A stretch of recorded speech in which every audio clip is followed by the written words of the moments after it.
Yeah, well, I had 11 seasons with the All Blacks between 1989 and 1999, 105 games, picked up 79 test matches, so very proud of that record.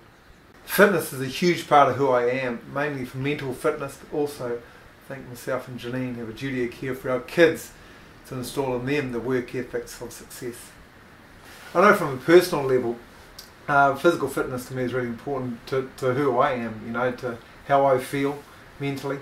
Very lucky in the family that I'm fortunately part of. Both parents and my wife Janine, we do things together, enjoy things together, and you know that's what we're trying to bring and show to our kids. Becoming an All Black was great. You know, I think that most kids have this ambition to represent New Zealand. It was the same for me. It wasn't just rugby union. I was a swimmer growing up, and if I could represent New Zealand at a sport, that would have been the ultimate goal.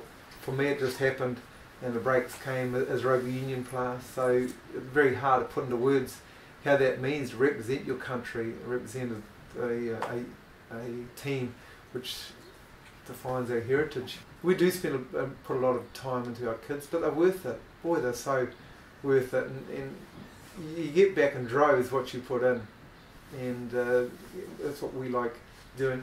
For us, we first started having these seizures in October 2011. They weren't diagnosed till February 2012, but there was the absent seizures to start with, looking up to space and wayward, and then coming out of it, not remembering anything he could remember, and that really started to trigger some concern. So it was that sort of period we had some real uncertainty, and we were looking for answers and needed sort of some common, you know, questions about where we were. When we were diagnosed, then you sort of could get onto it and said, right, okay, good or bad, doesn't matter, we just know we can make a plan, we can get medication, and away we go from that. But when he was, during the moments when he was unmedicated and having some seizures, it was about us supporting him and coming out of it, understanding that he's in a loving family. We were there with him the whole time. If he was scared of the seizures, it was very important for Gene and I and his brothers and sisters to be around him and then be with him as soon as he came out to it, so he was never scared, he was never alone, he was never in any danger.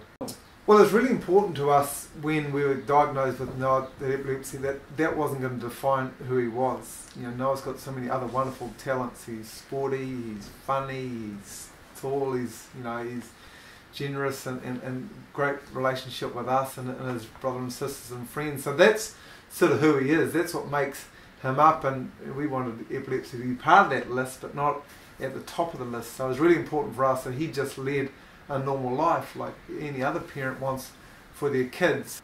It does change who you are and how you interact, and when you have an illness like epilepsy, it's not just the person involved, it becomes a family issue because the family all take ownership of it and all look after it, and then extended when Noah goes to school, it becomes an issue with the school, his mates, his teachers, which has been fantastic. Clearly with epilepsy you also have some confidence issues as well. For Noah, swimming became an issue, playing rugby and basketball. Whilst we were really passionate for him to do that, his involvement wasn't always fully because he was having seizures throughout the game or throughout the swimming race, and that knocks people's confidence. So it's up to the coaches and teammates, who are fantastic about it, and his family of support, to keep encouraging him to go out there and do what he loved to do. For Janine and I personally, from when it was first triggered in October to when it was diagnosed in February, there were some major concerns, because whilst you thought it may have been epilepsy, of course a parent's mind worries about it could be other things. We're starting to worry about schoolwork, clearly about getting on task.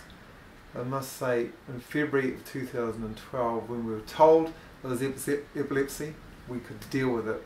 We had a message, we had a plan, we had a task, and that was the greatest thing for us. From our personal point of view, it was very important for Janine and I to disclose to anyone, Noah's friends, teachers, coaches, managers, of his epilepsy. And once they understood, there was nothing to be afraid of. Absolutely 100% nothing to be afraid of. Well, in fact, we know there's tens of thousands of people here in New Zealand alone living with epilepsy. So what they need from all of us in the community is love, support, understanding, to feel part and feel welcome.